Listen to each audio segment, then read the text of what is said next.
Lagyan natin ng malaking kutsara para marami yung masubok.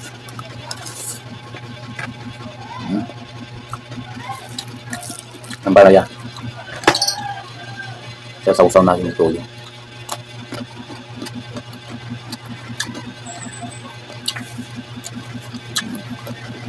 masarap naman sa mga idol, mapait.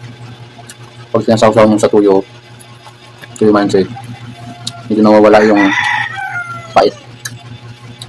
Nasasapawan sa nahaluan siya ng lasa ng tuyo mansi. Sarap.